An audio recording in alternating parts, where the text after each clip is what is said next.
അതെ, ഞാനൊരു കാര്യം ചോദിക്കട്ടെ. ഇപ്പൊ പൊതുവെ നമുക്ക് എല്ലാവർക്കും ഇപ്പം ഈ ഷുഗർ കാണുന്നുണ്ട്, ഡയബറ്റീസ് കാണുന്നുണ്ടല്ലോ.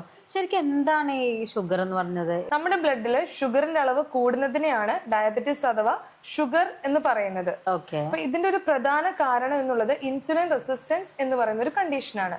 എന്ന് പറഞ്ഞാൽ നോർമലി നമ്മുടെ ബ്ലഡിൽ നിന്ന് നമ്മുടെ ഓരോ കോശങ്ങളും പ്രവർത്തിക്കാനായിട്ട് ഗ്ലൂക്കോസ് ആവശ്യമാണ്. അപ്പൊ ബ്ലഡിൽ നിന്ന് ഗ്ലൂക്കോസിനെ കോശത്തിന്റെ ഉള്ളിലേക്ക് കടത്തിവിടുന്നു. സെല്ലുകൾ അല്ലെങ്കിൽ കോശങ്ങൾ പ്രോപ്പർ ആയിട്ട് പ്രവർത്തിക്കും. ഇപ്പൊ ഡയബറ്റീസ് ഉള്ളവരിൽ സംഭവിക്കുന്നത് എന്താന്ന് വെച്ച് കഴിഞ്ഞാൽ ഈ ഗ്ലൂക്കോസിന് കോശത്തിന്റെ ഉള്ളിലേക്ക് കടക്കാൻ പറ്റില്ല.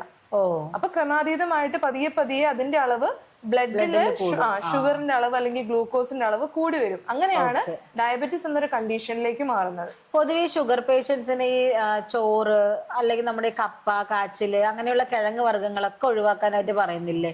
ശരിക്കും എന്തിനാ അങ്ങനെ പറയുന്നത്? നമ്മുടെ ഈ ചോറ് അഥവാ അരി എന്നുള്ളത് അന്നജം എന്ന ഗ്രൂപ്പ് ഓഫ് ഫുഡിൽ പെടുന്ന ഇതിൽ തന്നെ വരുന്നതാണ് കപ്പ, കാച്ചില്, കിഴങ്ങ്, ഗോതമ്പ്. ഇതെല്ലാം അന്നജത്തിൽ വരുന്ന.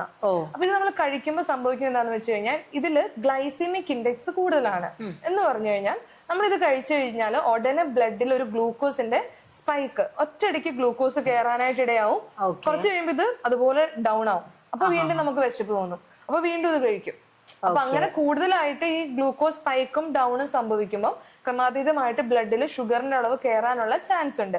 അപ്പൊ ഇതിൽ ഈ ഗ്ലൈസിമിക് ഇൻഡെക്സ് കൂടുതലായതുകൊണ്ടാണ് ഈ അരിഭക്ഷണം പ്രശ്നമാണെന്ന് പറയുന്നത്. അപ്പൊ ഈ ചോറ് ഒട്ടും കഴിക്കരുതെന്നാണോ പറയുന്നത്? ഒട്ടും കഴിക്കരുതെന്നല്ല. കാരണം എന്താന്ന് വെച്ച് കഴിഞ്ഞാൽ ഈ ചോറ് ദഹിച്ചു കഴിഞ്ഞാൽ ഗ്ലൂക്കോസ് ആയിട്ടാണ് മാറുന്നത്.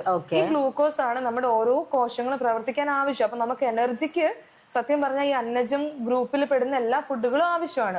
അപകടം എവിടെയാന്ന് വെച്ച് കഴിഞ്ഞാൽ ഈ 3 നേരം അരിഭക്ഷണം കഴിക്കുന്നതാണ് പ്രശ്നം.